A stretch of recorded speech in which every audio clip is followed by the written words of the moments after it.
starting. Hi everyone, can we please be seated now and we can start the event? Yeah.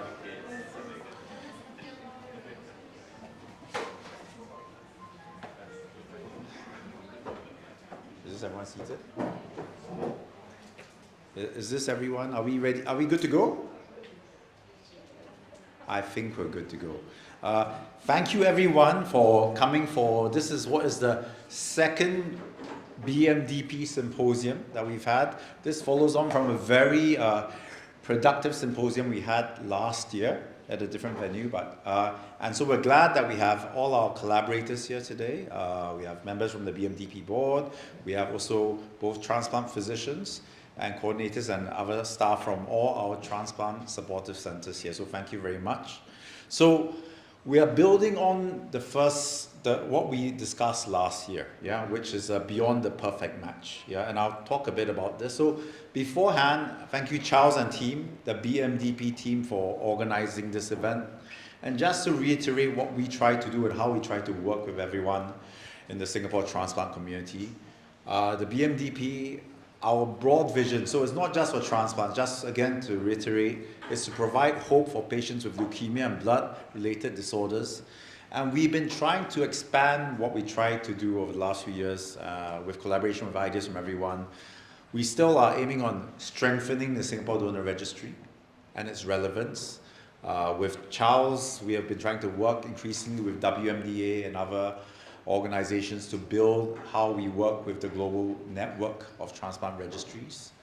But together with you and for you, we want to build a world-class search process as well as a world-class transplant registry. Yeah, and increasingly in the last few years, I think with funding that we've built about, we're trying to work a bit more on how we can help work with our transplant providers on how to advocate both for patients and donors, and how we can work with you all to improve education on transplant-related diseases. Yeah, so that's the Bone Marrow Donor Programme, and thank you for all your support for that.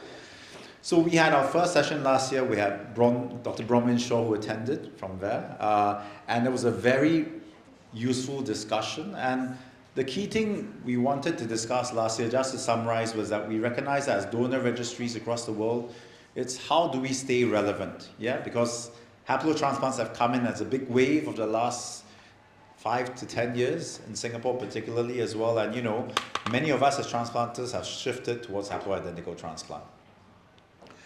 As a registry, our role is not to compete. Let me reiterate, we're not competing with haploidentical transplants as a form of therapy. Yeah? But what we want to do is to see how we can continue to enhance the quality of the donor registry in Singapore so that we give our physicians and patients as much choice as possible. I think that's the key thing. So ultimately for transplanters, we want to make sure that, and patients, we want to make sure that you can get the best donor possible at the fastest time possible. That's our aim. And so one of the discussions we're having was on top of the haploidentical program in Singapore, which has been very successful. For some patients who are not able to get haploidentical family donors, we want to see whether the registry how can we enhance the registry and allow more less than perfect matched donors to be used, not just high quality donors, but as quickly as possible to service your needs. So following that very good first discussion last year, and this is after the symposium last year, we had a separate meeting the day after with all the transplant physicians. Bronwyn was there as well, and on the back of that, Charles and team came up with this, which is we wanted to find ways in which we can support mismatched transplants in Singapore. So we came up with a protocol study, not a trial, because we realized that in Singapore, if you run a clinical trial, the trial will still be going through ethics now. We wouldn't get it through. So it's a study. We allocated $500,000 for this, and this is to fund the procurement costs of all local or Singapore residents who need a mismatched transplant. Yeah, and so we're waiving the charges, and is to see how we can speed up and encourage the uptake from there. And I think Professor Koh will provide an update on the situation for this. Yeah, so now moving on now, I think we had Bronwyn talked last year, and we have the better, I can say, she's not here so I can say that. Yeah? She has the even better half of NMDP here today. So we have Dr. Steve Devine to speak a bit about how in the US mismatched transplants have accelerated in usage. We have the other two, we need no introduction, but I'll introduce them anyway. We have Professor Liang to share the experience of mini-MUD transplants. And of course, we have Professor William Huang to moderate a discussion session afterwards. So we'll move on quickly to the first talk. It's my great pleasure to invite Dr. Steve Devine, Chief Medical Officer of the NMDP, to come and share with us some of the insights on this very rapid evolution, really it is, in the use of mismatched donor transplants in the United States, and to see how maybe it can be applied in our local setting as well from there. So Steve, thank you very much. Over to you. Thank you very much. Just take that. Thank you very much. I want to first, I don't know if this is, it's on? It's on? Okay. Thank Charles and BMDP for their invitation, for organizing this, and for their kind hospitality. It's a bit of a flight to get from Minneapolis to Singapore, but it's been great since I've been here, and thank you again. Dr. Shaw, as you heard, is actually my significant other, and I'm sorry that you actually got the short stick this time with me, but I'll try to represent us as well as I can. This one. And are we okay with this, with the slides here? Yeah, yes, that's okay.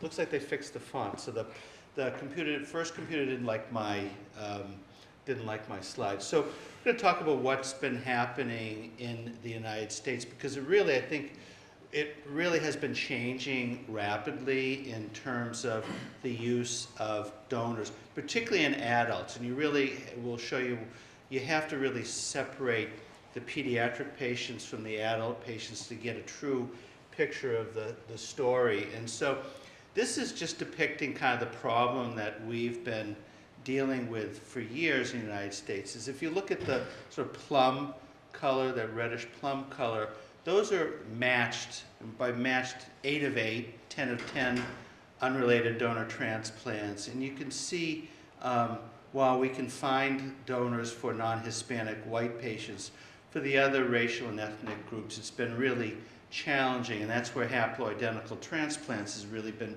able to make inroads to make transplants more equitable. And we're trying to solve that problem. And so this is just we published this a couple of years ago. This bar graph shows you our modeling data, looking not just at the NMDP registry, but the WMDA, what's available in terms of the likelihood in blue of finding an 8 of 8 match. And you can see there's a real disparity, as you all know, in the ability to find an 8 of 8 based on race and ethnicity. But in the orange, it shows you if you can have a good outcome with a donor that's matched at 7 of 8, you really significantly close this gap. And if you can get down to 6 of 8, you essentially would be able to find a donor for all patients regardless of race and ethnicity. So that's kind of what the vision has been all along, is to, while we're trying to diversify and grow the registry, we also had something we needed to do now to be able to fix this problem. And so, as you all know, this is, the problem has been that outcomes have been historically much worse using mismatched unrelated donors compared to matched donors. This Stephanie Lee paper from Blood is still one of the most oft-cited CIBMTR papers, and essentially with calcineurin inhibitors, there's roughly an 8 to 10% decrement in the likelihood of overall survival for each level of mismatch, from 8 of 8 to 7 of 8 to 6 of 8. And so that's, again, the gap that we're trying to close. But it's also the reason that people were not doing mismatched. If you remember, my organization used to be called Be the Match. We told people you had to find a match. And so what we see here, if you look at the green line, these are CIBMTR data. These are just US patients. But actually there was a 36% decline in the use of 7 of 8 unrelated transplant donors from 2013 to 2020. So very recent decline until recently. You see the blue line represents the haploidentical transplants, which really took off with the advent of post-transplant cyclophosphamide. And so again, this, I'm not going to belabor the story you've probably heard, but the use of post-transplant cyclophosphamide has really been a game changer in the United States. It's easy to give. It was developed for mismatch, so it was developed in the haploidentical setting, but it works well also in matched transplants. And so Brodmann, who was here last year, said, well, why don't we see if it could also be useful in mismatched unrelated? Because of that problem, we can't get matched transplants for everyone. So this is the 15 MMUD study. So 15 because the protocol development kicked off in 2015. So this was, again, a trial for patients who did not have 8 of 8 donors available. And so it was adult recipients only donors were matched at 4 to 7 of 8 alleles. About 2/3 were matched at 7 of 8, but there was about 1/3 who were matched at less than that. It's usually, about 80% of the less than 7 of 8s are comprised of 6 of 8s. At the time, bone marrow was being used in the haploidentical setting. So this trial, it's important to note, was a bone marrow trial. The target survival was 65% based on the haploidentical data. And it turned out, lo and behold, both in the myeloablative as well as the reduced intensity conditioning patients, overall survival in aggregate was actually 76%. So actually better than we had anticipated. And importantly, almost half of the participants who enrolled were other than non-Hispanic white patients. So also allowed us to enroll a diverse set of patients. So this was the first inkling that we were onto something. The problem was, again, that was bone marrow. And those of us who made it through the pandemic realized how difficult it is to supply bone marrow, even under the best of circumstances. So the practical solution was, well, we have to see if we can replicate these results using mobilized peripheral blood. And that was the ACCESS study, which was also an adult trial, but we also added a third stratum of pediatric recipients. I'm not going to talk about that. We don't have the outcomes there. We should have those for ASH this year, but we also enrolled 32 pediatric patients. I'm going to focus on the adult recipients, again, stratified by conditioning intensity. They're very different patients. The RIC recipients are on average 19 years older than the MAC recipients. So you have to always stratify. You can't just combine because they're very different patients. The trial kicked off in the midst of the pandemic in August of 2021, yet did enroll very quickly, which suggested that we were addressing an unmet need. So I'm going to talk about the initial recipients, and then we expanded to add another 123 patients in the RIC arm because the investigators begged us to keep the trial open because they were finding patients for the trial. So in 2025, we published in Journal of Clinical Oncology the results of the first 145 patients, 70 RIC, 75 MAC patients. And then I'm going to tell you a little bit about some unpublished data on the 123. But there were 85 of the patients of the 268 adults who actually had donors matched at less than 7 of 8. And I'm going to tell you about those in a second. So I'll really focus also on the expansion cohort. And so this is the schematic, very simple. The way you get clinical trials done is to keep them as simple as possible. The more complicated they get, the harder it is to explain to patients and to enroll. So the platform was conditioning followed by PT-Cy at the standard dose, 50 times 2, tacrolimus and MMF, and we follow the patients on the trial for a year. The reason we stop at a year is because they can roll over to the CIBMTR follow-up, so it also saves money rather than following the patients for longer than on the clinical trial. pretty standard inclusion criteria. We did exclude myelofibrosis patients from the AXIS trial because of concerns for graft rejection, but we've included those in the Optimize and Accelerate trial. Importantly, we forced the centers who were participating to choose donors age 35 or less. If you had a 37-year-old 7 of 8, we didn't allow you to enroll. You had to pick a younger 6 of 8 or not, or do the transplant outside the context of a study. And I think that that was actually an important thing. And that was something Bronwyn insisted that we do, and I think it was a really smart decision. So these are the demographics. Again, the MAC, more ALL, not surprisingly. The RIC, mostly AML and MDS, and some other heme malignancies, mostly lymphomas. In terms of also the race and ethnicity, again, just like the 15 MMUD study, high proportion of racially and ethnically diverse.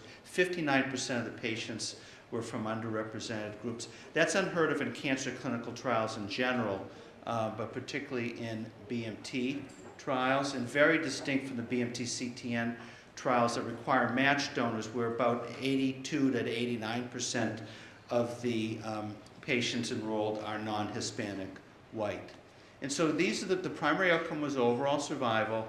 The figure on the left just shows you the outcomes. We had hoped for 75%, just like 15 MUD, if you recall. So it was 79% overall survival 1 year in the RIC group and 84% in the MAC. And no difference in outcomes. In fact, a little bit better if you look at the less than 7/8 recipients compared to the 7 of 8. So no discern. It wasn't powered to show a difference, but it doesn't appear that there is any real difference in outcomes. Again, 82% of the less than 7 of 8s are 6 of 8. So we have only about 15 patients who are 4 or 5 of 8. But it's still, we do have data on those, and those will be hopefully published soon. So again, the most remarkable thing, despite the use of peripheral blood, low rates of both the severe acute and moderate to severe chronic graft versus host disease, much lower than we would have anticipated with mobilized peripheral blood. So this was very encouraging. And so this is the outcomes in the patients that weren't reported in the JCO article. What we wanted to do is we had only had about 13 sites that accrued to the initial cohort of RIC. So we wanted to expand. So we expanded actually to 33 sites and added 123 patients. And what's remarkable is that the outcomes are almost superimposable on what we saw with the 70. So the importance of this is that the outcomes were equally good, and they're, I think, generalizable. I think this gets at that issue of really being able to spread it throughout the network to show if these results are truly real and truly can be generalizable to all the transplant centers. So again, low rates of acute and chronic graft versus host disease. It's important to note that, again, because the trial was conducted mostly during the pandemic, about over 80% of the grafts were cryopreserved.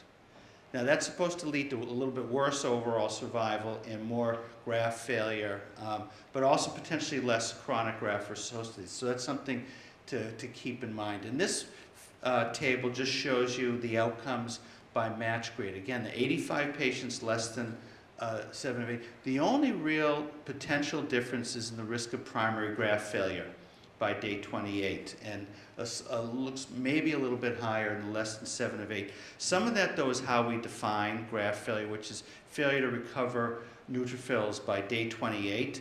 And 3 of the patients actually recovered day 31, 32, and 34. They didn't actually have they didn't have graft rejection. They just had slow engraftment. I think with PTCy, we really need to think about how we define primary graft failure. But again, same low rates of graft versus host disease and chronic GVHD.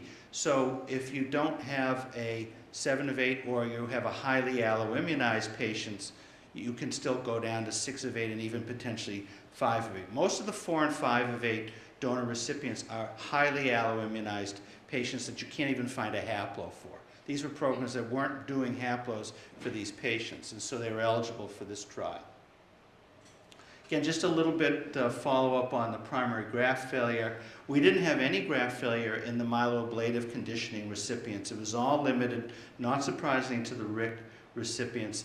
What role cryopreservation played in this is hard to say. But again, there's delayed recovery rather than the need for a subsequent transplant in most of these so-called graft failures. This is just showing in the 7 of 8 groups where the mismatch is, because we get asked a lot, well, if I'm going to mismatch, should I do it at a particular allele?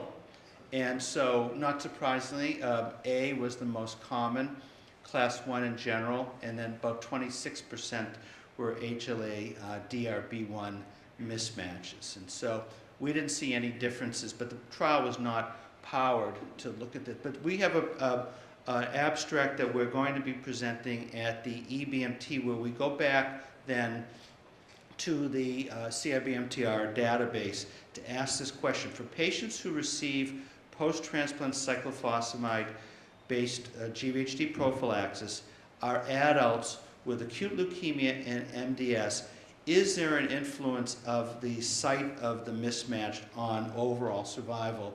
And to cut to the chase, so we looked at about 1,255 PTCy MMUD recipients, and we don't find any difference in overall survival at 2 years at present time based on match. So this is distinct from the EBMT data, which does show also differences between 7 of 8 and 8 of 8. But we're working with Katarina Fleischauer and the group to see why there are differences. Again, we're talking about U.S. patients. They don't necessarily generalize to the rest of the world. The other thing that's important, and everyone asks, well, why do you say 8 of 8 rather than 10 of 10 or 12 of 12? Because now with PTCy, DPB1 matching falls out, DQ matching falls out. So we're telling the centers, don't obsess about finding the DQ if you're going to, or the DP matches if you're going to be using PTCy. Make it as simple as possible. Again, we're hoping to expand the numbers of patients to give more power to these analyses, but this is the data that we're not actually going to publish these yet because we don't want people to say there's no difference. We want to get more, so we'd rather present these at the meetings. The other thing that we get criticized is, well, the ACCESS study was only 1 year follow-up, and so we have, again, access to the BMTC. I'm one of the PIs for the Blood and Marrow Transplant Clinical Trials Network, and so we compared ACCESS and 15 MMUD to 2-year outcomes in the BMT-CTN 1703 PTCy cohort. As you can see here, no discernible difference, even though the 1703 study, 97% of the recipients were HLA matched donors, but we don't see any difference, again, between the MMUD recipients and the 2-year outcomes in the matched recipients. So, and again, we published earlier, going back to the registry, that with PTCy, we don't see any discernible difference in overall survival, and maybe slight, but still not statistically significant difference in GRFS with an 8 of 8 compared to a 7 of 8. So again, don't try to obsess over getting that 8 of 8. If you really need to get to transplant, do a haplo or find a 7 of 8, even a 6 of 8 donor is the message that we're trying to send to the transplant center in the United States. This is just more data that was published last year in JTCT from Shannon McKerney, again, showing that our analysis of U.S. patients receiving mismatched donors, that there doesn't seem to be an influence of DPB1 permissive or by the various matching schema and outcome, whereas it still holds for the calcineurin inhibitors. So it's still true with calcineurin based, but not the case we're seeing in our data with the PTCy based recipients. So you don't get something for nothing, and the problem with PTCy is the myelosuppression is more extensive than we see with calcineurin-based GVHD prophylaxis. And so on ACCESS, in the first 100 days, about 60% of the recipients did experience a grade 2 or higher. This is by the CTCAE criteria, but too many infections. And we think part of this is related to the dose of PTCy and the prolonged myelosuppression. So that formed the basis for the optimized trial, which is basically copying what Dr. Kanakri at the National Cancer Institute has been doing for haploidentical, where he's been looking at reduced doses of PTCy, though mostly with bone marrow. So what we said is, well, can we see less infection if we reduce the dose of post-transplant cyclophosphamide by 50%? Big dose reduction. We didn't want to look at 40 versus 50 because it's not likely to be able to show much of a difference. And what we did is we reduced to 25 times 2 in the 7 of 8 and to 37.5 times 2 in the less than 7 of 8, because we were really concerned about graft versus host disease in the less than 7 of 8. And we used infection-free survival as the primary endpoint. The reasoning for that was we didn't think that we were likely to show a difference in GRFS and Griffiths by reducing the dose. So we thought we had to look at toxicity or infections to be able to find a clinical improvement by reducing the dose. And so again, it was a two-stage design. Adult patients, same enrollment criteria as the ACCESS study. It's complete enrollment, so we've enrolled 292 patients to the optimized trial, and we'll actually have data in the RIC cohort for the ASH meeting, and hopefully in the MAC we'll have some data on that in August. I mentioned that the myelofibrosis patients were excluded from ACCESS. We actually had a separate cohort just for myelofibrosis patients and enrolled 25 myelofibrosis patients on the 25 times 2. So because people say they don't have clinical trials for the myelofibrosis patients, yet they need transplants. So that'll be very interesting to see how that group does. And again, there's 30 patients who receive the 37.5 dose. So this is going to be a treasure trove of information as the data come out. So what can I tell you so far? The safety data, so we think there's actually less graft failure. So we've only had 4 cases out of 290 patients, and so that's under 2%. We don't see that, in contrast to haploidentical transplants with PTCy, if you use peripheral blood, we don't see bad CRS. That's just even with fresh grafts. And optimized, about 80% of the grafts were actually fresh, not cryopreserved. We've had 30 cases of grade 3 to 4 acute GVHD, so it's coming in at around 11%, so maybe a little bit higher than we saw at ACCESS. Although non-relapse mortality has been very low. It's been, we've had 7 NRM cases reported, so that's less than 3%. It's going to be hard to beat that. You know, we'll see what the overall survival. We don't have overall survival. The chronic GVHD data I'm showing is just at 6 months, which is way too early, but so far no sign that it's different from the ACCESS study. So more to come on that, hopefully for the ASH meeting. So this slide just depicts sort of where we've gone with the trials. 15 MMUD showed that PTCy-based mismatched transplants was feasible. The ACCESS study switching to peripheral blood shows it was practical, and hopefully Optimize is showing that it's safer.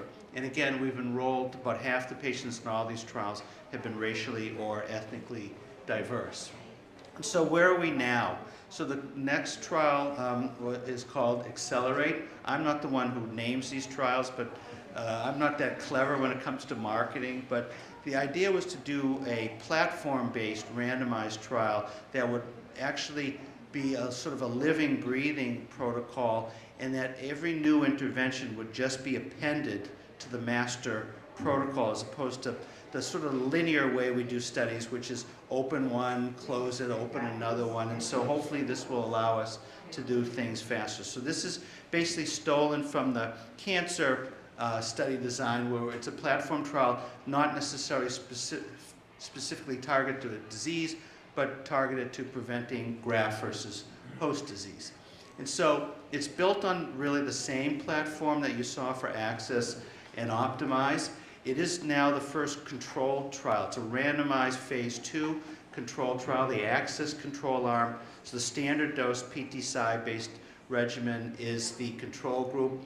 And right now we're looking at reduced dose PT-Cy either with abatacept on one arm or in combination with ruxolitinib on another arm. And so where are we right now?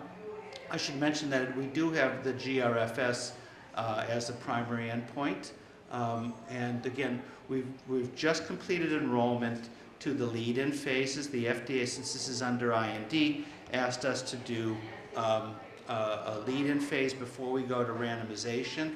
And so we're going to be actually pausing to look at the safety data in the evaluable patients on both arms. They've enrolled pretty quickly, so we've had 48 patients who have been enrolled at 8 sites, and we should have the safety data by this summer to make the decisions then to go forward with the randomization phase. That's going to be 106 patients per arm, so relatively large randomized phase 2, but the accrual rates have been very rapid for these trials, so hopefully will not take much more than 12 to 18 months.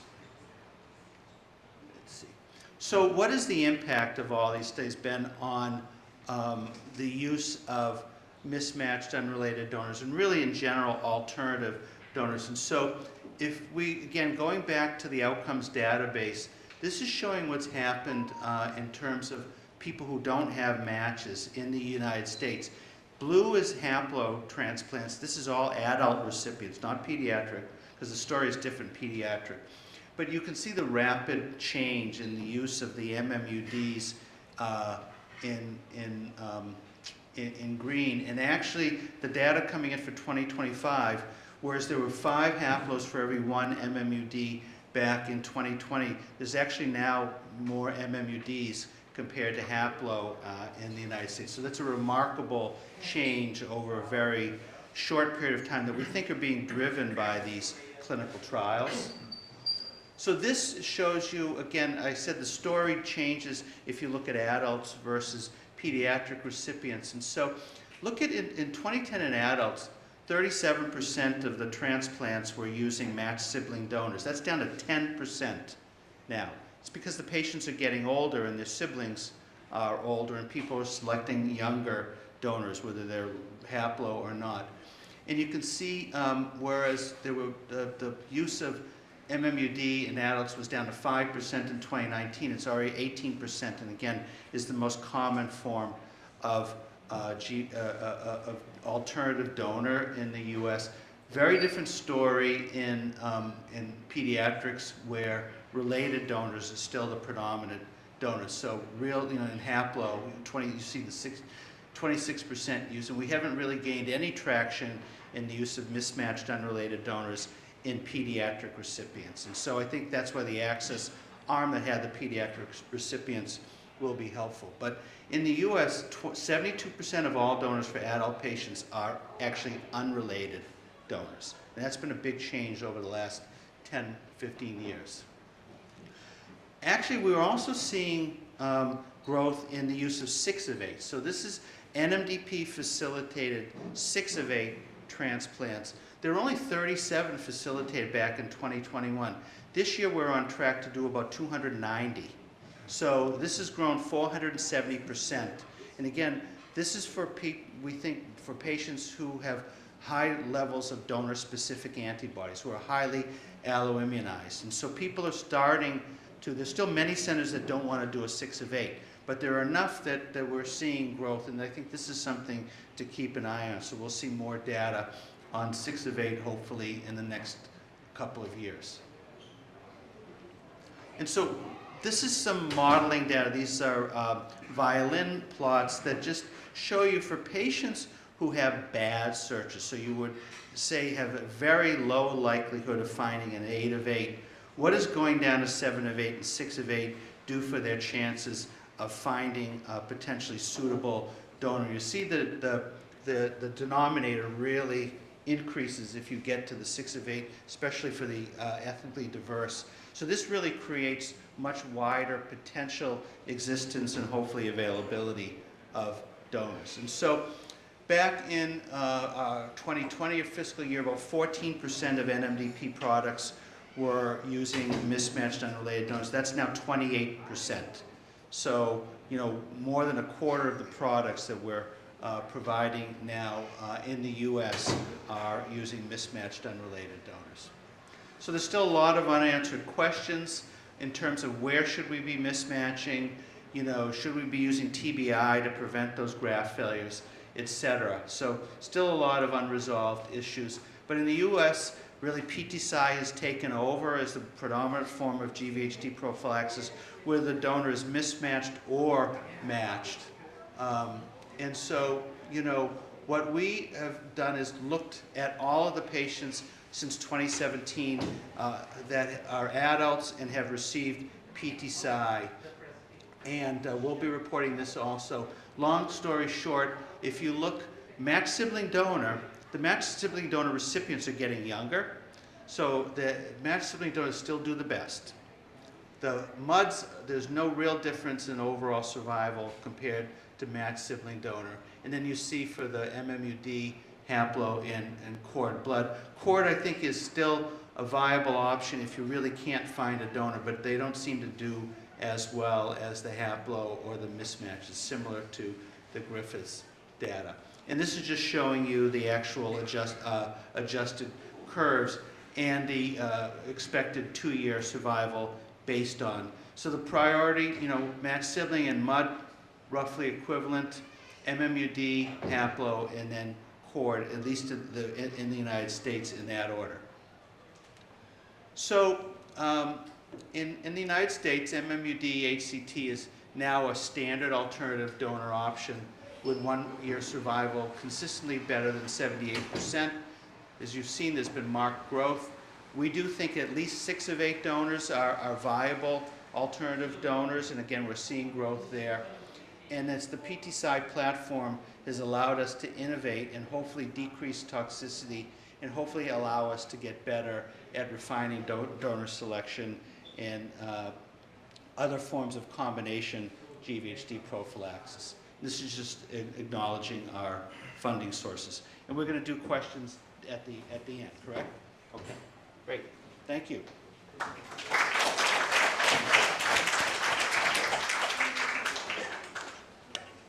Thank you, Steve, so much for that very quick overview, as well as detailed data from US on how the landscape is changing. So we'll move on to build on from last year's session, and we'll have Professor Liang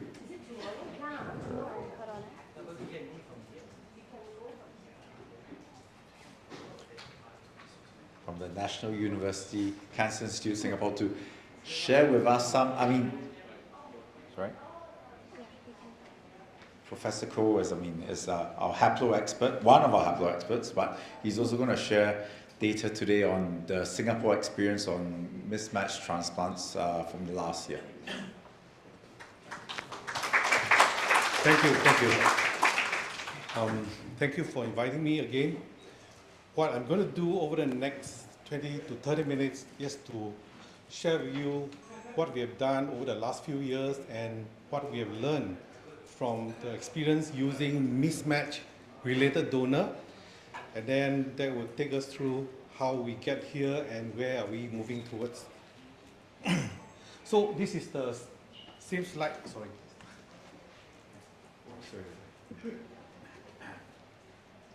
So this is the same slide that I've shown my juniors 1 million times.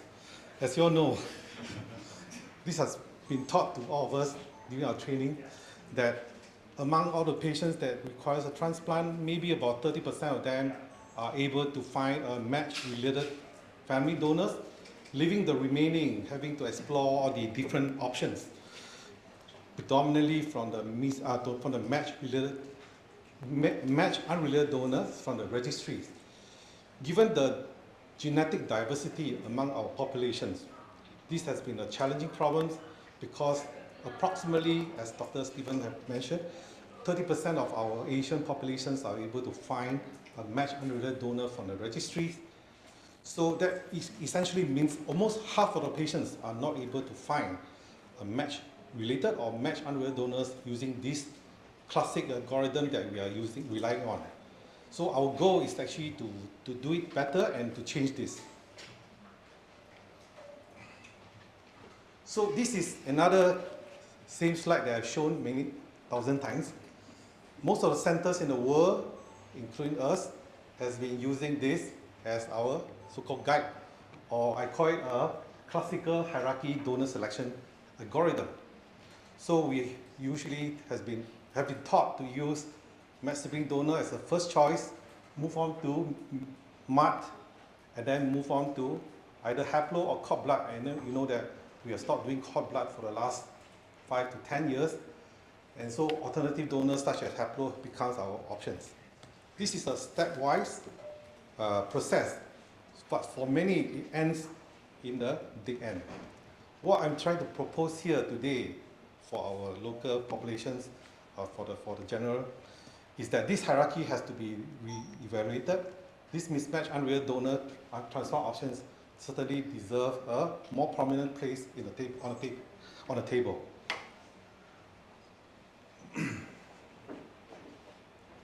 Sorry. So as you can see, this is the same slide that Dr. Steven has mentioned. The field has been moving pretty fast, and this is the same data, same CIBDR data that show, essentially, it shows that haploidentical transplant has now exceeded that of matched-related donor transplant over the last 5 to 6 years. And mismatched unrelated donor transplant has also been rising rapidly. In fact, the mismatched unrelated donor transplant is approaching that of matched-related donor options. So the whole world has now recognized that the immunological barrier by the HLA can be crossed safely. The question now is no longer whether we should use mismatched unrelated donor transplant, but how to do it the best.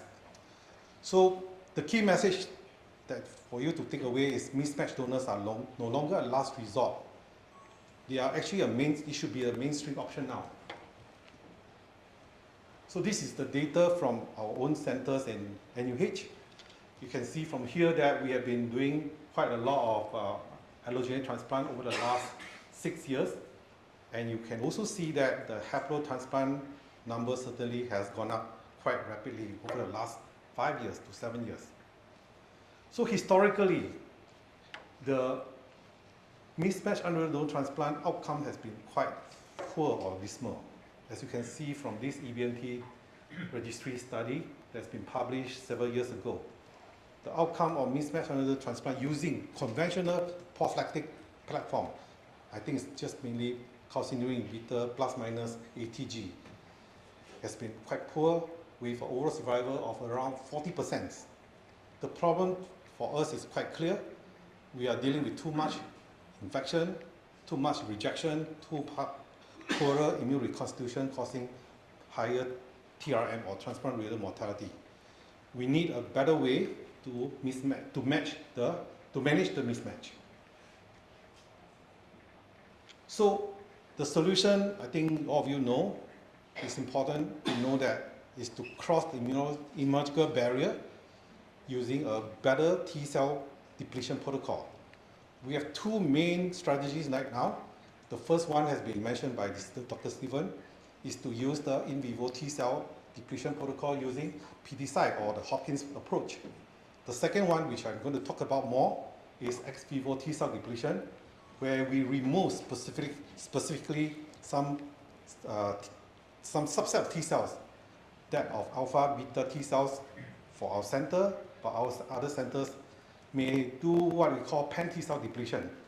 Our centers in Singapore has been a world leader in this approach using the alpha beta depletion. So now the PTCy platform has done, a tremendous job, as mentioned just now. It has sort of legitimized the use of mismatched transplant. And this is the data published 2 years ago by CIBD.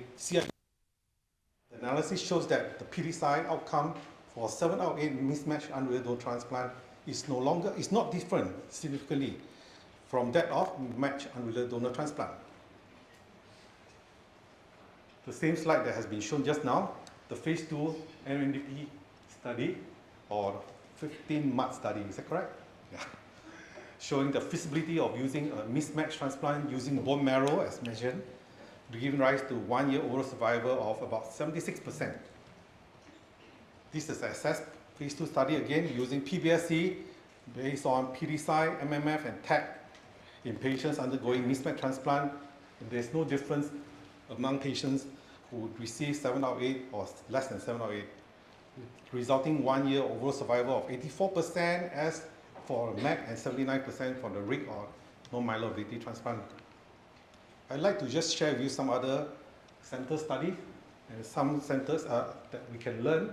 This is a French study that highlighted very important, again, same thing, showing that there's a major disadvantage of using PDSI as compared to ATG, with a lower NRM and importantly, fewer viral infections as compared to ATG. This is another center that also highlights something that we want to learn from. This is a City of Hope study by, I can't remember who's the first author, caller. They're using fludarabine melphalan-based protocol and also using PDSI, TAC, MMF, and in their studies, they show that this resulted in similar survivals among patients with haplo and mismatched unrelated donor transplant when the donor is under 35. That's why Dr. Shaw is quite intelligent, set a mandate that the NABE mismatched MUD study must rely on younger donor, a donor younger than 35 years old. And this suggests that younger donor age may be more important than a HLA match. So between a two mismatch, either a family match, mismatched donor and haplo donor, sorry, haplo versus mismatched MUD, I think we will go for a younger donor. So mismatched MUD that's younger may be doing better than unrelated donor. Sorry, haplo donor who are older than 35 years old. So as you can see, the PDSI has truly legitimized the use of mismatched donor in bone marrow transplant. It provides a powerful and valid platform for expanding donor access. So now this leads to another important question. First,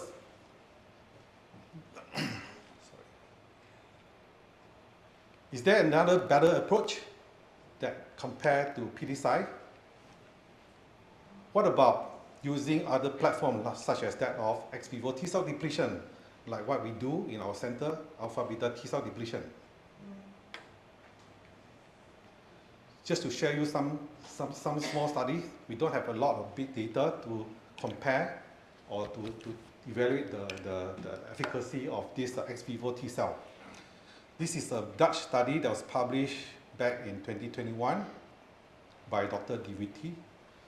In her study, it shows that the alpha beta T cell depletion in combination with ATG, just remember this is ATG, this is not serotherapy free approach.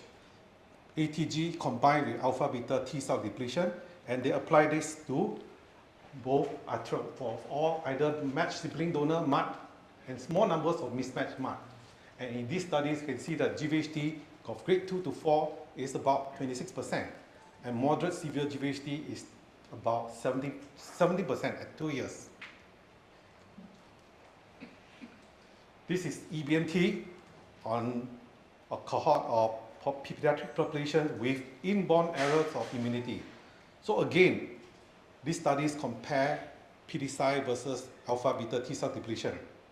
Importantly, you can see that the alpha beta depleted patients did slightly better compared to PDSI in the context of pediatric patients, inborn error of immunity.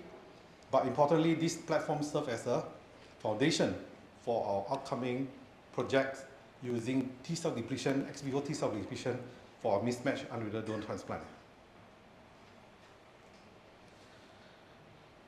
Let me walk you through our journey with this Haplo 2017 protocol where we combine alpha beta T cell depletion in combination with upfront memory T cell infusion in the context of haploidentical transplant. So this is how we process the stem cells. The apheresis product, which are usually GCSF mobilized PBSC, are split into two portions, either in 9:1 or 8:2. The main predominant portion, which is the major fractions, will be depleted with alpha beta T cell depletion. That will give us all the important cells, including CD34 stem cells, gamma delta T cells, and some other NK cells. The minor proportion or minor fractions consist predominantly of a memory T cell that has been depleted using the 45RA immunomagnetic beads. You can see from here, this outcome of 145 patients has been reported in a recent publication in BMT journal. The engraftment is quite rapid and robust, and the median time to neutrophil recovery is 12 days. That is certainly one of the shortest time to recovery among all the transplant platforms. The key outcome, and one of the important things that I'd like to show, is that we have seen a very low incidence of severe graft-versus-host disease. Grade 3 to 4 is 8%, and most importantly is the the chronic GVHD of moderate to severe is only 3.7%. This is, to our knowledge, one of the lowest incidence of chronic GVHD reported for any platform, be it T-cell replete or T-cell depleted platform across all donor types. Importantly, this GVHD, low GVHD, does not come with a high price of a higher incidence relapse. Our relapse is comparable, if not superior, to other platforms. This translates into a very favorable GRFS of 59% at 3 years, suggesting that our patients are not just living longer, surviving longer, but they are also living quite well. As you can see that as we gain experience, our outcomes have only improved. When we compare our later cohort, which are all the patients transplanted after year 2000, after the pandemic, versus the earlier cohort, you can see a clear and significant improvement in their OS, EFS, and NRM. And as you know, this is a result of all the good work by all of you. We give them better supportive care, we gain some lessons, we learn some lessons, we know how to manipulate, we know how to dose, and importantly, some of the important supportive care, including the use of the thermoview, certainly contributes to the better outcomes to these patients.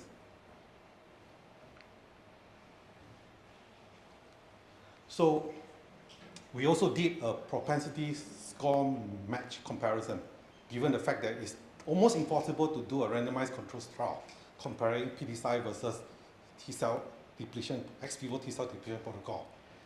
So from here, you can see that the difference is quite striking. The ex vivo T-cell depletion platform certainly had a better outcome in terms of OS and GRFS, almost entirely driven by reductions in chronic graft-versus-host disease. So this proved to us that this platform is not just feasible, it's superior in terms of the quality of life. So now we come to the next important question. Since the ex vivo T-cell depletion has proven to be so effective in the context of haploidentical transplant, where the immunological barriers can be quite challenging, can this platform be effectively or safely used in the context of mismatched unrelated donor transplant? So the rationale of using unrelated donor transplant, as you can see, includes the use of mismatched unrelated transplant offers a greater donor availability. You know that the donor registry has been expanding. Younger donors certainly do better, and you have the options of choosing unrelated donor using either mismatched or matched unrelated donors from the registry, whereas in a family, a lot of times we are limited to older donors, and potentially these younger donors give rise to a better immune reconstitution. And of course, another important thing is the DSA issue. We are less likely to deal with another DSA, the issues with DSA. You know, DSA has always been a barrier to use of mismatched unrelated donor transplant. Although I must say that with our ex vivo T cell depletion, we are able to overcome this barrier. We have not seen any graft failure due to the presence of DSA using a desensitization protocol that we adopted, combination of rituximab, plasma exchange, and immunoglobulin. And I know that NNDP study actually excludes any patient with a DSA of more than 2,000? 3,000 MFI. So our own retrospective data gives us some confidence to move forward. At ASH last year, we presented an abstract to compare the outcomes of haplo T cell depletion versus all other donor types. And this is presented not last year, 2 years ago, comparing alpha beta depleted haplo versus match related versus match unrelated versus mismatch unrelated with transplants done between 2017 to 2023. So as you can see, across the board, the haplo T cell depletion platform consistently show the lowest incidence of GVHD, the same, it's comparable. But although you can see that there's probably not much difference among the three donor groups. And most importantly, it resulted in the most favorable GVHD relapse-free survival due to, again, the lowest incidence of chronic GVHD. So again, no difference in the outcome in terms of NRM. And there's a trend. In fact, it's a significant difference in terms of relapse. The haplo transplant surprisingly did the best in terms of relapse. That altogether, the differences are translated into more favorable OS, EFS, and also GRFS.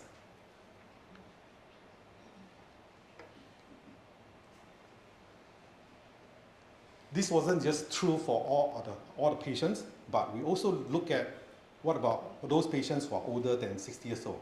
And this abstract was presented last year at EBMT, looking at outcomes, comparing the outcomes among patients who are older than 60 years old.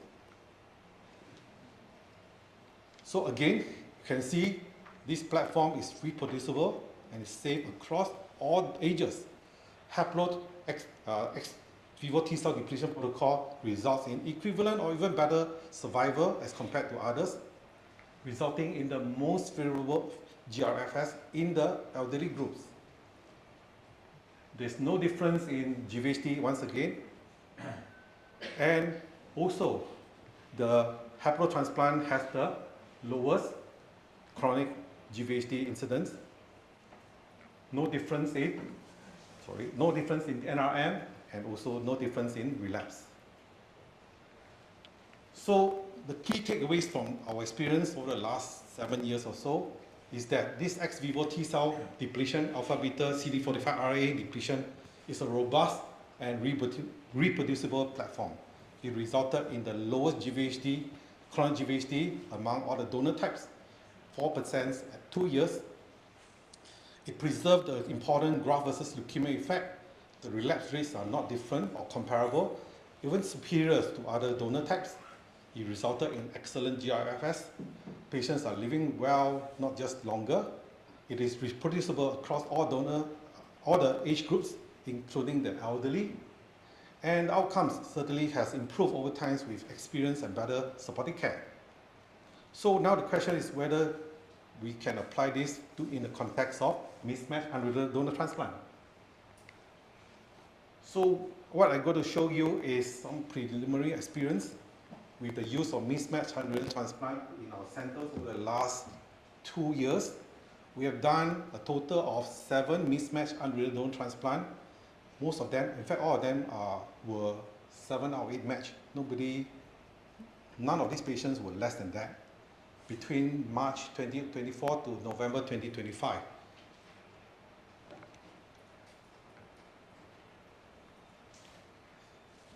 So this is the baseline characteristic. It's a preliminary experience of 7 patients. It's the same patient profile that you see across all transplant centers. So again, engraftment is rapid.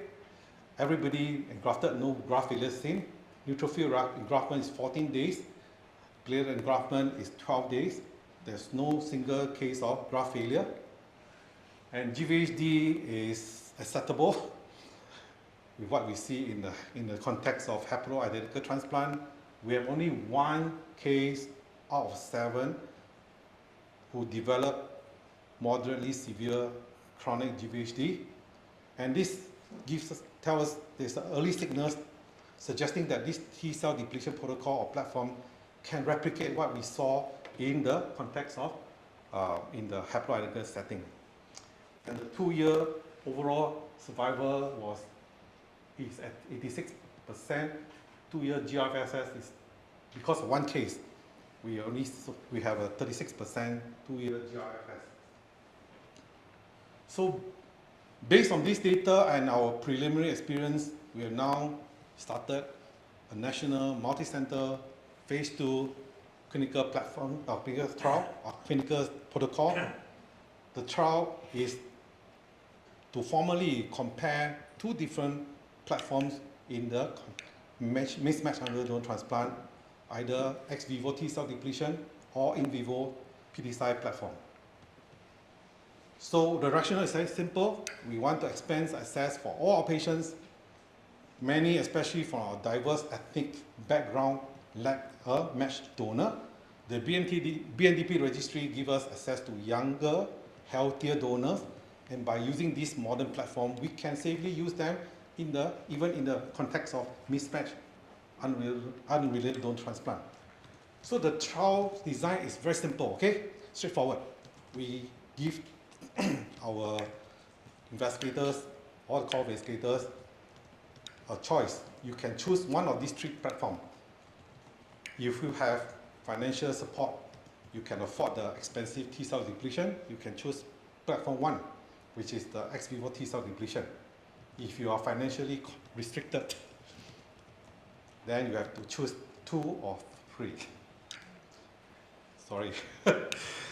We are aiming to enroll a total of about 40 patients, and the platform, the treatment schema is quite straightforward. You can choose either a MAC for your PDSI or RIG for PDSI, but if you choose alpha beta T-cell depletion, we stick to the standard protocol using flus, tauatipa, melphalan, and TBI of 2 grade.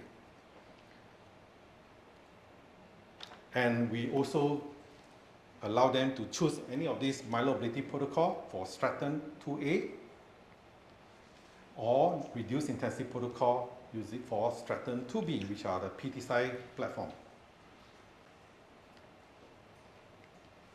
So, sorry, I go back 1 more slide. So the progress, I supposed to report to you the progress. We have some remarkable progress. Since 2025 last year, there were a total of 25 applications that has been approved.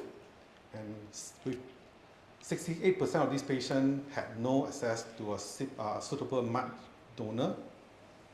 And this is the real world data that we have a range of diagnoses from MDS, AML, and ALL. Many of these patients were young, ranging between 36 to 55 years old of age. As of today, as of last month, there were a total of 11 patients who had transplant done. Almost all of them were done in my colleague's center, Dr. Lindsay's center. I don't have the data yet. I probably can give you an update next year if there is another symposium next year. Okay, so now this brings us back to the full cycle. It is time to rethink about this classical hierarchy with the data that we have from all the modern GVHD prophylaxis, whether it's PDSI or ex vivo T-cell depletion. The mismatched unrelated donor is no longer a last resort. It is a viable, it is safe, effective options that should be considered much earlier in your donor selection algorithm for all patients who lack matched related or unrelated donor. And this is the conclusion where you have haplo-17 or the alpha-beta T-cell CD45RA depletion has transformed our haploidentical transplant in Singapore, achieving lowest reported GVHD, clonal GVHD of 4%, excellent GRFS of 59%. The outcomes are comparable or superior to matched related donor and mismatched unrelated donor or MUD. This platform is now being applied to mismatched unrelated donor in the national phase 2 studies. Both TCD and PDSI platforms are feasible in a mismatched unrelated donor setting. Our preliminary outcomes suggest that this ex vivo T-cell depletion for MUD may replicate the lower GVHD, clonal GVHD, and high GRFS seen in the haplo setting. Mismatched MUD expands access to curative options, transplant options for all the patients who would otherwise have no donor. So with that, I'd like to thank all my collaborators from all the centers in Singapore, especially Professor Wing Leong, Dr. Lin, Dr. Liang Huang, and all the colleagues. And not to forget our angels, all the transplant nurses, coordinators, stem cell technicians, all the stem cell colleagues will be working round the clock, day in and day night, to collect cells and to process to do all the complicated stem cell processing. And of course, all the minions in the ward, the BMT team doctors. With that, thank you for your attention.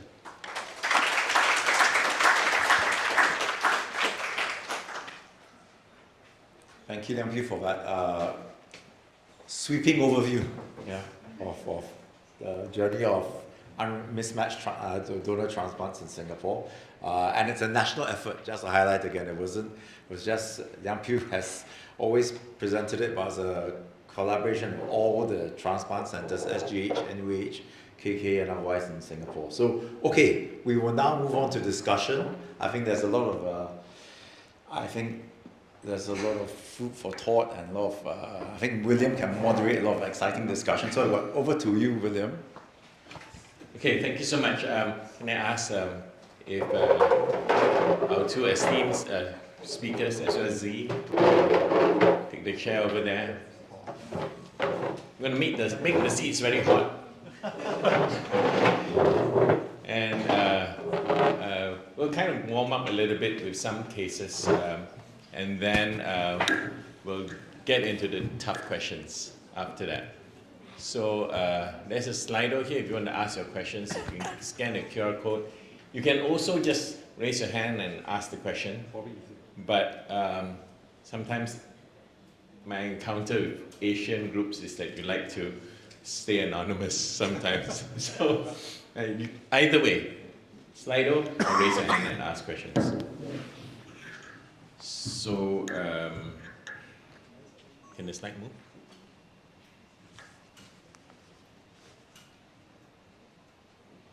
Oh, sorry, back. Okay, so we are here discussing about matched donor, mismatched donor, haploidentical donor, or otherwise. And then I have some cases, and we'll kind of dive into the first case. And just to get ourselves warmed up, this is probably an easy case. So this patient with extranodal NK T-cell lymphoma that can be pretty aggressive, 51 years old, had this HLA typing done, has some potential matches in Zuchi, BMDP, Hong Kong, and then there is a very well-typed donor, number 6, that has a DQB1 mismatch, already known. Okay, so I don't know whether you would consider that MMUD because it's a DQB1 mismatch. But nevertheless, will you proceed on to doing a transplant with donor number 6, or would you type the rest first? And if so, what would you do? Liang Piu. You need one more mic. Okay.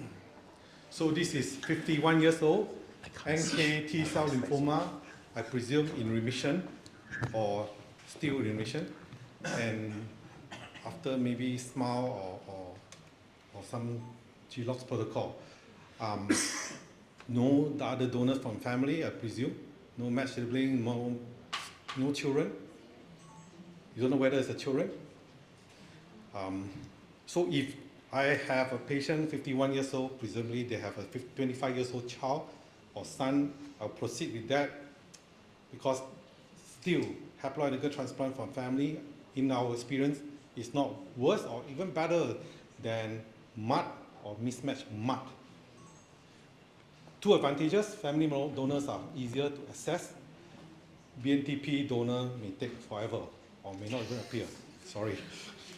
We have had bad experience. Sorry. Delete. Rewind. So if there's no donor from the family, whether it's a haplo or sibling, and the BMDP donor is ready, I'll go ahead because given the data from NADP, this is considered a matched unrelated donor transplant. Okay? Steve? Okay, remember, I haven't practiced in 8 years, but let me see if I can remember a thing or two. So, we all have our biases, right? So we bring those to all these types of, we do these round tables about choosing the donor, but I think one of the keys here is you want to go fast, right? And, so, yeah, the donor 6 is certainly in the US would be considered a matched donor if people were using PT-SI. And we've seen the data now. We didn't talk about the conditioning, but even with MAC, I think that we'd use PT-SI. So, certainly a suitable donor. You said there's no matched sibling donors and so forth. Again, 27 male. So if this donor is available quickly, completely suitable and appropriate donor. Okay, thank you so much. And we had some help from BMDP here because we looked to see, and it was basically the advice here is that based on the patient's HLA, this is going to be mismatched for the rest too, right? So your chance of waiting and typing this is not going to make any difference. So don't even bother, right? So we had some help from BMDP there, and of course we did our own calculations, and that was consistent. So we did indeed go on to a transplant from that particular donor, and it was a PT-SI, and this was one of the 9 mismatched unrelated donors I picked out from Zizing, someone who, not to be confused with Jingjing, someone who reports to Jingjing. Over the last 2 years, but this is PT-SI. Okay, get a little bit more complex here. So this is ALL, 35 years old, has some mismatches here and there, right? And US matches, Singapore, Japan, and would you do a mismatched unrelated donor, and if so, which one? No matched sibling, and haplo is being pursued at the same time, but if I remember, children too young, and parents too old, and this is kind of the group the in-between group where the children and parents don't quite fit, and sometimes the siblings. Siblings are not the most generous people with you, right? So, okay, yes. So do not forget first degree relatives. 表哥, 表弟, 堂哥, 堂弟, all the relatives, okay, are often forgotten. So I'm sure you may have some 表哥, 表弟, 堂哥, 堂弟, all the first degree relative. So that will be my first option to look for, because that is again fastest and most easily accessible. If without this, I will go for unrelated donor transplant, and among this donor, I'll go for proximity. BMDP is my first choice. Yeah. So, Charles, cheaper, and you have free procurement. Sorry, thank you very much. So, option number 2 is my first choice. Number 1, because of proximity. Number 2, again, based on NADP study using ABCDR as criteria. This patient is receiving a mismatched unrelated donor transplant, 7 out of 8. And this is a young patient, young donor, 30 years old. There's no problem with the ABO mismatch. O to B is a minor mismatch. So I'll go for that as my first. Okay, what does NMDP say about that? Again, I would like to bring up the trial that was run by BMTCT in the 1702 study that was published a little while ago in Journal of Clinical Oncology. And so the premise of that study was that haplo donors, or patients with haplo donors, will go to transplant much faster than matched and other types. And I think that is, in some circumstances, true, that a readily available related donor, whether matched or mismatched, is likely to go faster. But in aggregate, the patient, by and large, is the individual that determines how fast you go to transplant. Most postponements and cancellations are far and away due to patient, not to donor issues. That was found in the BMT-CTN trial. And if you looked at the 8 of 8 or the 7 of 8 versus haplo, there was no statistically significant difference in time between donor selection and transplant comparing haplo to MUD or MMUD. And that's in a 1,700 patient prospective trial. So yes, I think it's true that haplo can go faster. In aggregate, it's not true, at least in the United States. I think NMDP has worked harder to get the donors. So I think those, if the other donors are available faster, I would go with the quickest available donor. I'll just say something. So yeah, I agree, and I just want to, I'll try to retract what Liang said about BMDP takes forever. You raised that from the records, please, yeah. But I think when Liang mentioned earlier about the classical hierarchy, I guess one of the take-home points for the juniors as well is, I think with the latest, all the data that Steve showed, for example, I think we probably need to maybe open our minds a bit more from saying we want the perfect donor always anymore. Okay, if we have a perfect donor, great.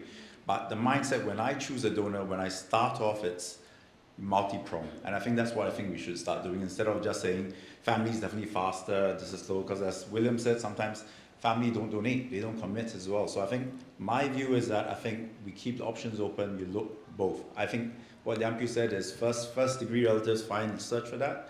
But with all the data we've shown, I think with the right platform, a 7 out of 8 donor, the data is as good as an 8 out of 8 now from there. So local donor is what I would go for nowadays, actually. So I preferentially just move towards a local donor nowadays. If it's available, 7 out of 8, 8 out of 8, I just go for that first.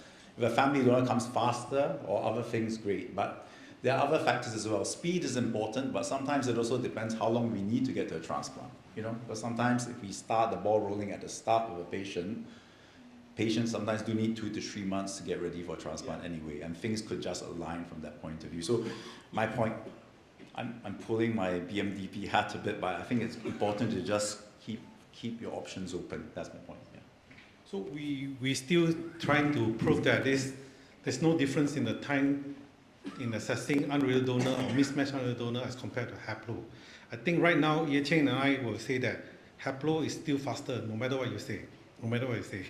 It's definitely much more accessible, but if you look at the long-term outcome, looking into age as a consideration, age is certainly important now. So if I have a young unrelated donor or mismatched unrelated donor as compared to an older haplo donor, I'll probably think twice now, given all the data that I presented. Yeah, I think the donor age issue is really important. If you look in in adult recipients with acute leukemia or MDS, the median donor age outside the context of one of our trials for an MMUD is about 27, whereas haplo is 35. And this is in the United States. So if you believe that donor age matters, I think that the likelihood of finding a mismatched unrelated donor who's young may be higher. It's going to be interesting to see. The word is out that the age matters even in the haplo donors, but whether there is available as matched or mismatched unrelated donors, I think that's still an open question. And maybe the issue isn't haplo or MMUD, it's the youngest donor. I suggest inviting Dr. Lin, because she's one of the most experienced haplotransplant physicians in Singapore. Okay, I agree. I think from personal experience, I do agree that family donors are much more within our control and on the average much faster. Yeah, a lot more. All the factors that we are within our control and a lot more predictable. When we are on the field, we know that the impact. But I agree with you fully, family donors. But my point, and I've changed because I use a lot of Singapore mismatched donors nowadays. Because actually I found it smooth, and I'm not trying to defend it, but I just think ultimately the key thing is, I think, as transplanters and as physicians, I think, and the challenges on BMDP and other registries to reach it is that we need to constantly strive to find the best donor at the fastest time for our patients. That's the thing. So it's just the classical hierarchy. While we have our biases, is my challenge to everyone is also start off with a broad mind so that we can give our patients the best options possible from that point of view. And yes, many times there will be a family donor completely, but it's important to just I think keep our mind and owners, which Charles I hope hears as well, is that the challenge which I always tell the BMDP team as well is to their challenge to keep the unrelated option more open is to shorten the time to donor availability. That's one of the big challenges we need to do. Yeah. One more additional factors that may not be discussed is the logistic about cell processing. The cell processing booking is the major constraint now. It takes us 3 months to get a slot for cell processing. So with that, I think the mismatched unrelated donor transplant will never be better than what you see in the haplo or mismatch in using the PTSI platform. But if you use PTSI, you don't have to cell process, right? Yeah, correct. That's why all the restrictions will be gone. You don't have the restriction. Right. Yeah. Faster. I think that's, the volumes, especially, there are many transplant centers in the United States that do between 100 and 300 allos a year. And I think that the alpha beta T cell depletion, while they would like to do it, it's very difficult to do it if you have that many adult allo, right? It would put a great strain on the cell therapy labs. So I think that's been another advantage. Simple, there's beauty in simplicity, and PTSI is simple. And so I think, because people said, well, why don't we now do a PTSI versus alpha beta, which I think is actually would be an interesting trial to do in the MMUD setting. But that's been one of the limitations, is just resource utilization. Yep. I want to just add to Zi's comment, and I kind of agree with it. Just keep an open mind about whether it's MMUD or haplo. Bearing in mind, you're always targeting the most rapidly available donor. But if you're getting a sense that the family donors are not as forthcoming, and the MMUD is potentially available, I wouldn't exclude MMUD, right? Because I confess, I have been danced around with some family members. I had a patient who needed a transplant, waiting for her sister. Sister said, yes, I'll come and donate. But when she came for screening, she asked 1,000 unknown questions. And she said she's still not happy. And then came again.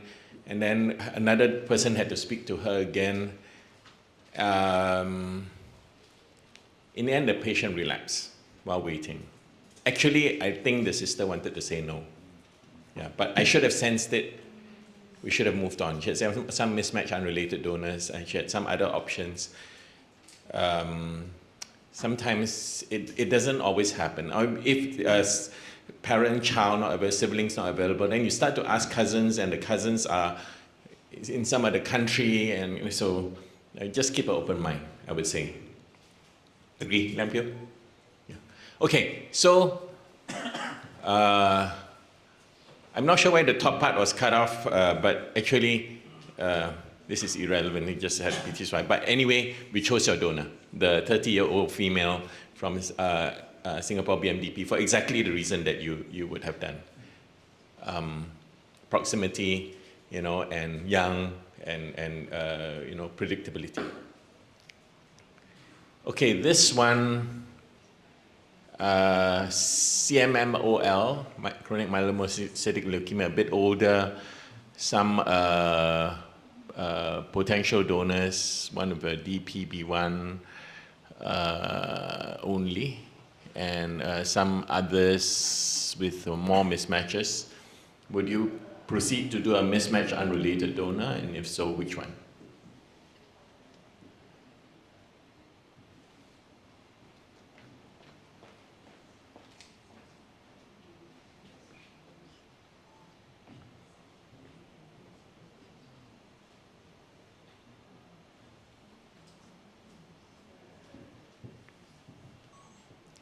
It's not very complicated. Okay, maybe I'll just move on the slide, and then actually I'm not sure why, but I think when I planted the slide over okay, let's say you exclude donor 1, right? But that's a bit too obvious. Okay, exclude donor 1. Which one would you choose? Too easy. Let's exclude donor 1. Which one would you choose?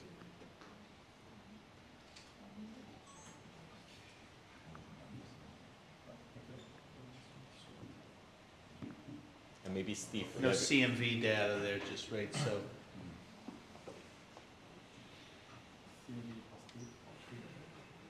Yeah, we have it on some. Again, after HLA, age usually would be the next criteria. Blood group, obviously there's issues there, but we don't, in our data, the gender, the sex of the donor doesn't seem to affect, maybe a little bit the chronic GVHD with PT-SI, but again, overall survival, Griffiths are not impacted by, whoops. So, again, typically the younger donor, if available, and that's the big caveat as well. I don't know if you want to comment. So again, my first is family. Don't forget about grandchildren, relatives, younger relatives, second degree relatives. Okay, without that, of course, always remember to look at DSA, make sure that there's no DSA for PTSI. Probably for us, less relevant because we have very effective desensitization protocol, so we are less constrained for that. So go by proximity. I think US, okay, no difference. Then I go by age. 4 is the best in terms of age, and then blood group, O to O is better. I try to avoid a ABO major mismatch, so 6 would be a problem sometimes. So donor number 4 would be my first choice. Z? Yeah, I agree. Donor 4. I agree. These are situations where I try to find a Singapore donor, a family donor from there. Accessibility costs. We know that US donors are very expensive. Out of pocket. Sorry. For us, it's very expensive. So, and the timeline of turning around. So, but if you don't have a local donor, then yeah, I go. Charles, you should think about. Why 4 over 6? This is the ABO?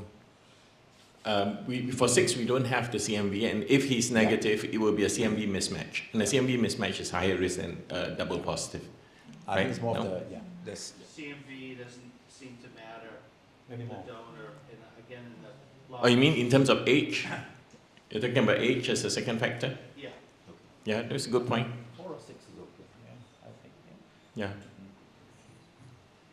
Yeah. One of the things that is interesting, there was paper at Tandem that was presented by the Princess Margaret Group, where they didn't just look at age, but they looked at the age differential between recipient and donor.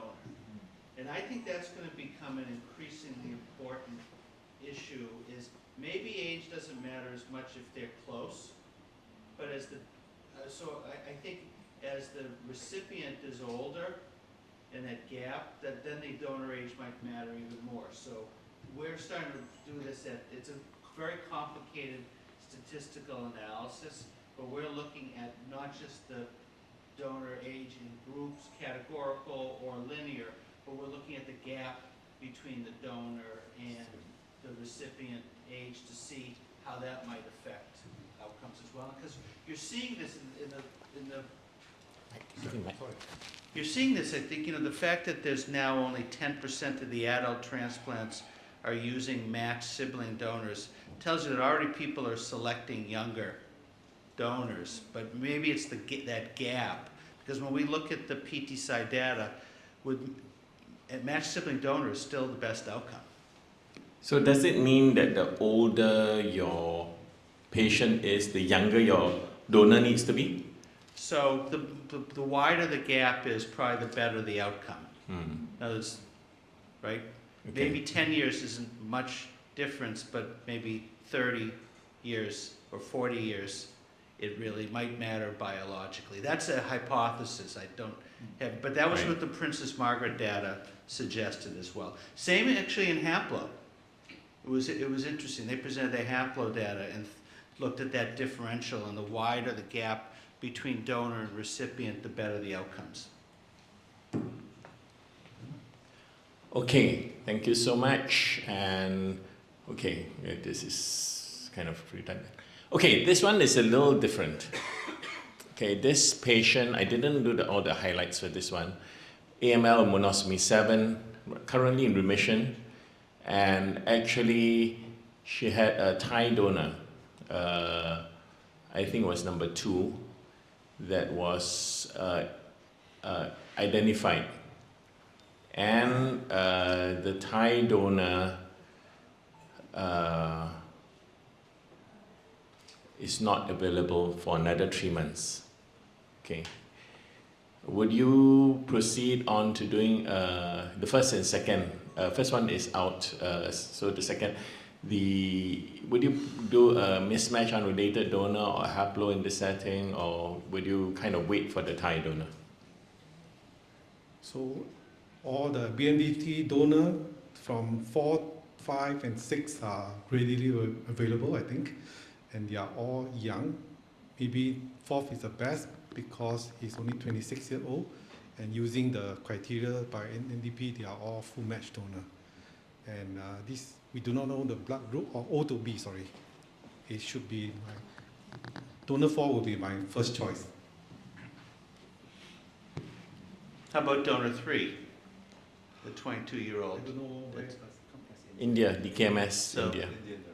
Yeah. So it's just, I think, maybe from the time.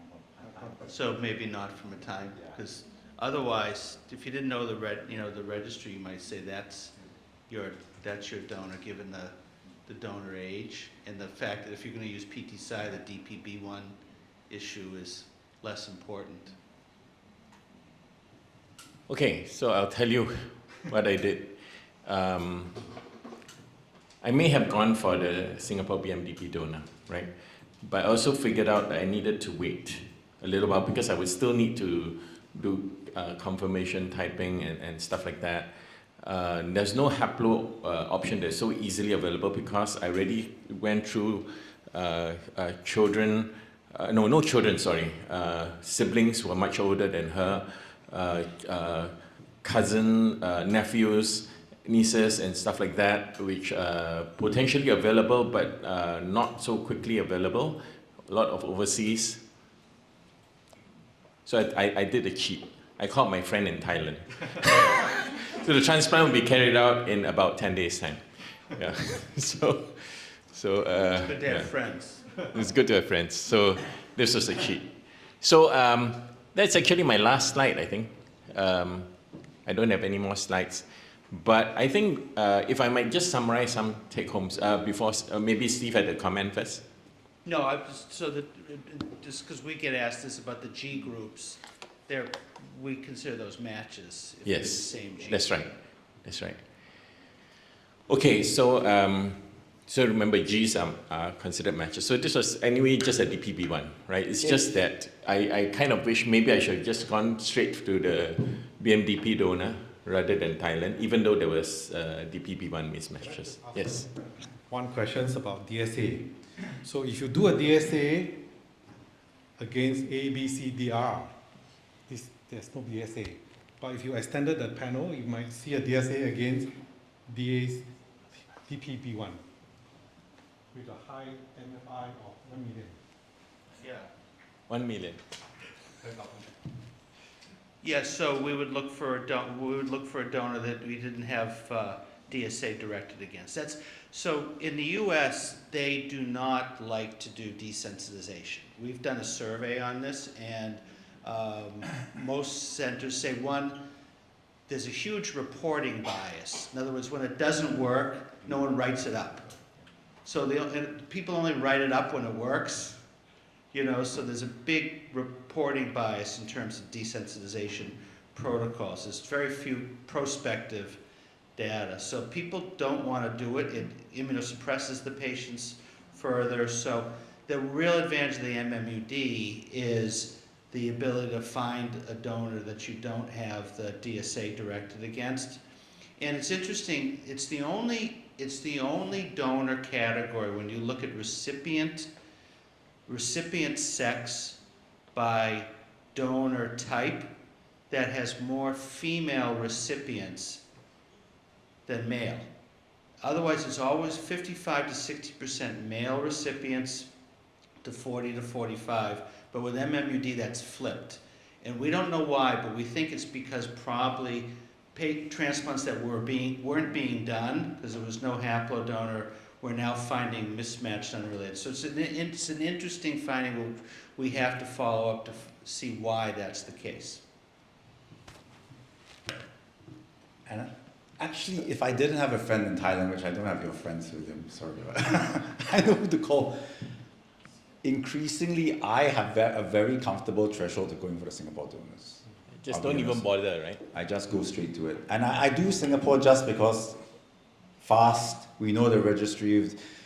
The good thing is that we know very quickly, are they committed or not? So one of the things I try to put pressure on BMDP nowadays is tell us very quickly, is this a donor who's sitting on the fence or committed? And what I've tried to tell them is tell us, for example, Singapore's so small that if a donor is not committing within 7 days, they're going to ghost us, right? So I think what I've told them, they need to tell us if the donor looks like someone's going to ghost us, please let us know so we can move on to the next donor quickly from there. Yep. But based on all the data, I actually have I'm quite comfortable in going with a Singapore donor from that point, just because lower cost, rapid turnaround, we have direct access from there. That's me. The other thing is interesting in PTCY. I've switched now for any of the donors of this resolution. I just use PTCY 25. I've been doing it for all my mismatch 8, 7, so 1 or 2 mismatches I've been using 25. 25. Yeah, times 2. Yeah, and I think it's helped with toxicity as well. Yeah. And the other thing that we also like to ask BMDP is the search. When you cannot find a full match unrelated donor, quickly offer us the list of 7 or 8, without which go down to 6, 5, or 4. Currently, we are already working on the process of when we give you the search recommendation report within 3 days, it will come with both the MUD as well as the MMUD. MMUD 7 or less than 7? Less than 7 as well. Okay. Okay, I'm going to ask 2 questions, and then if you allow me, maybe some rounding up comments from myself. Is it okay? My first comment is to Steve. My question to Steve, and let me explain my question a little bit. Historically, the data for minority races is a little bit poorer in terms of survival with unrelated donor, right? but this could be related also to the delay in the ability to find a donor for these patients. In the data you see with the MMUDs that you presented, you have pretty good, decent survival. I didn't see a separation of races or anything like that, but you have a reasonable representation of minorities here, unlike before. I wonder if, looking at the NMDP, DCI-BMTR data, you might find that the outcomes with MMUD could be equivalent or better than matched unrelated donor for the minority races in the US. So when we have looked, we've looked at it in the CIBMTR outcomes database, and we are not seeing, at least in terms of overall survival or GVHD-free, relapse-free survival, we're not seeing an influence of race or ethnicity on those outcomes with the current data set. I mean, I still think there's a lot of confounders. In fact, we just have a paper that's been accepted in JAMA Open Access. We looked at the access patients, and we looked not only at the race and ethnicity, but we looked at the social determinants of health, and the social vulnerability index was actually higher than the whole CIBMTR PRO database. So we're actually enrolling more vulnerable patients, and they actually come in with more financial toxicity. So it could be a reason, but we're not seeing any big influence of race or ethnicity. But these are patients who get to transplant, right? We're not measuring what happens to people and all the barriers for why they're not getting transplants. I don't know if that answers your question or not. I think so in part, but I guess my question was, if you were an African American going for a transplant, what is the comparative results of going through MUD or MMUD? Yeah. Because is it the same, or maybe even better with MMUD because you're waiting less time for a donor? Yeah, right, again, OS and Griffiths are not statistically different. It could be just a numbers game. We might need larger numbers of the MMUD to see if that starts to separate. Right. Okay, I have a question actually for my colleague, Dr. Lin. She's the person I consult for all our Haplo-17, and she's done the most. Would you consider, and when would you select this patient for MMUD as opposed to anything else? When will you do it? Okay, I think this MMUD effort from BMDP just started not that long ago. I think we are still quite conventional in that once I do not have a matched sibling, I will go for Haplo. I do not have a matched sibling or a matched unrelated, I will go for Haplo. After today's talk, I will consider a lot more and remember in my mind and contribute numbers to your protocol in getting the MMUD. But I think Haplo, as what we explained before, our own experience, as Haplo is still like easy and fast. And also considering the post-transplant management, the much shorter time to engraftment and very short immunosuppression, especially foreigners, you can go back and we can give DLI faster. I mean, there are a lot of other benefit of Haplo using our depletion protocol that makes me favor that over PTCY. Okay, but we know mismatched unrelated, we can also use the depletion protocol, partial T-cell depletion. Yeah. The other one is cost. Okay, so now if we the yes, I know. Yeah, so then that will not be the consideration. Yeah. Thank you. Okay, thank you. And if I might just do some rounding comments, unless no, okay. So maybe a few messages for me and for us all in general.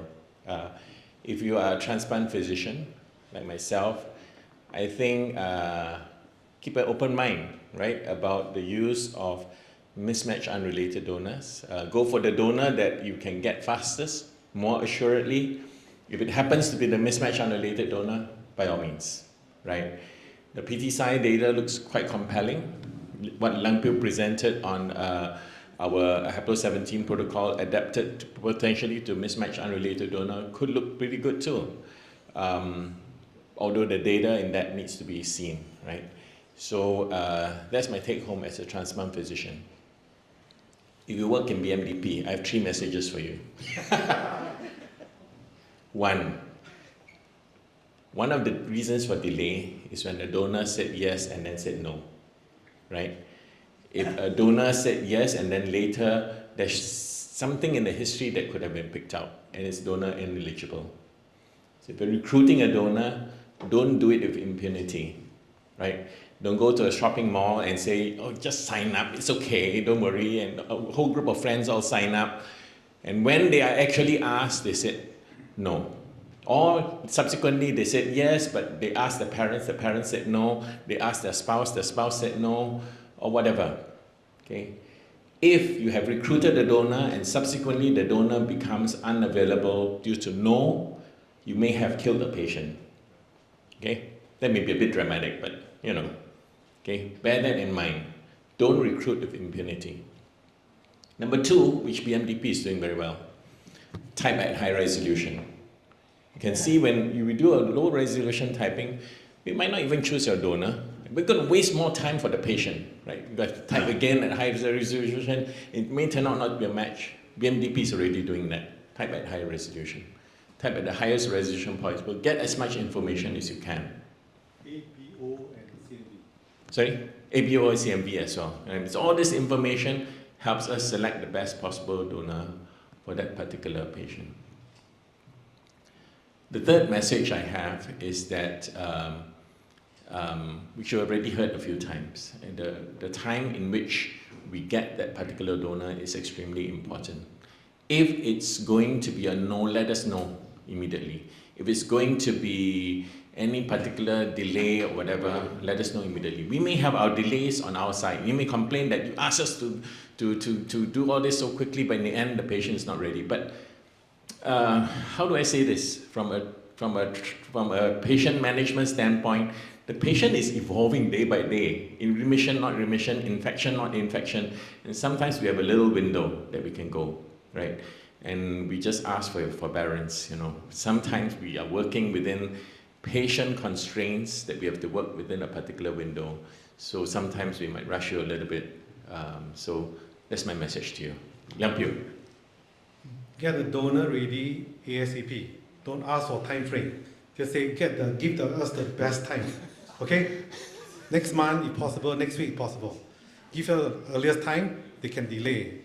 You don't give them 3 months and then they'll delay for 6 months and 10 months.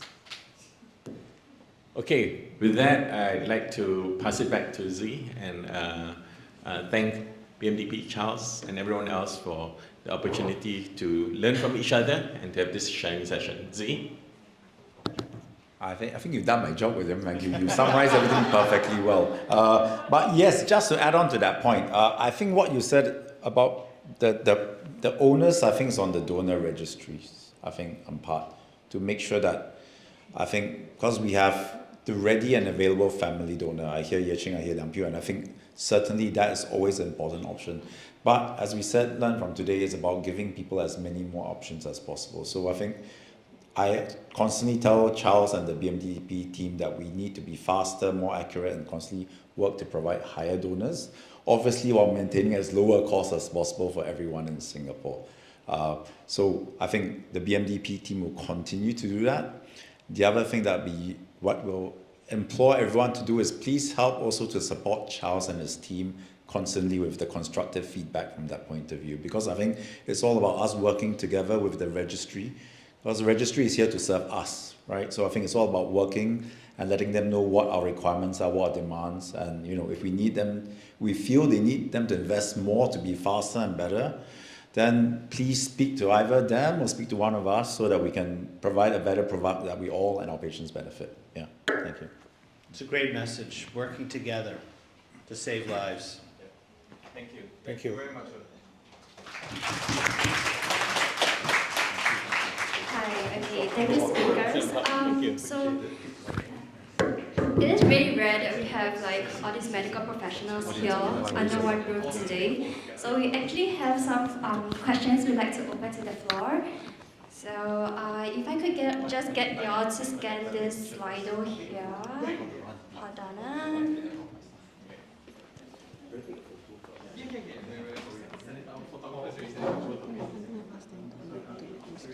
Sorry?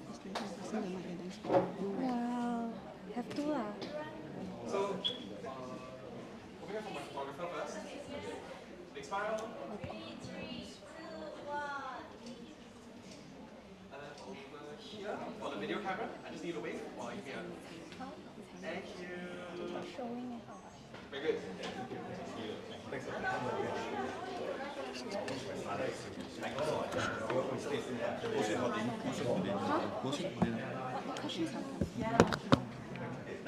Where's the QR code for the survey? It's I think we just no need survey. we send to them. We send them. Yeah, just Okay.